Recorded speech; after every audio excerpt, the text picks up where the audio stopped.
હું ડોક્ટર નેહા બોરીચા આજે આપના માટે પ્રેગ્નન્સીમાં એનેમિયા વિશેની જાણકારી લઈને આવી છું. પ્રેગ્નન્સીમાં એનેમિયા એટલે કે લોહીના ટકા અમુક લિમિટ કરતાં ઓછા હોવા.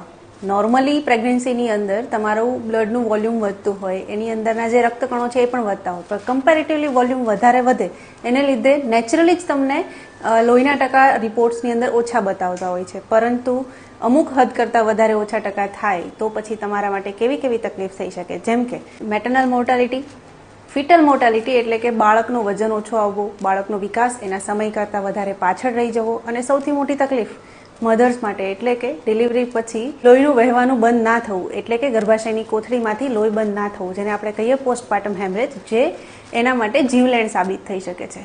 તો હવે આના માટે શું કરી શકાય? એક તો તમારા ગાયનેકોલોજીસ્ટ જે કંઈ પણ દવા તમને પ્રિસ્ક્રાઇબ કરે છે એને ટાઈમ ટુ ટાઈમ લેવાનું રાખો, પ્લસ ડાયટની અંદર એવો ખોરાક એડ કરો જેનાથી તમને વધારે આયરન મળે છે. અને હા, આયરનની સાથે સાથે વિટામિન સી યુક્ત ફ્રૂટ લેવાનું ન ભૂલતા, કેમ કે વિટામિન સી એ આયરનના એબ્ઝોર્પ્શનમાં મદદ કરે છે. હવે આપણે જાણીશું કે આપણને કયા કયા ફળોમાંથી અથવા તો ખોરાકમાંથી આયરન વધારે મળે છે. જેમાંથી વધારે જ પ્રમાણમાં આયરન એટલે કે લોહ તત્વો મળે છે એવો ખોરાક છે કઠોળ, વિવિધ પ્રકારની દાળ, લીલા પાંદડાવાળા શાકભાજી, બીટ, બદામ, પમ્પકિન સીડ અને ટોફુ.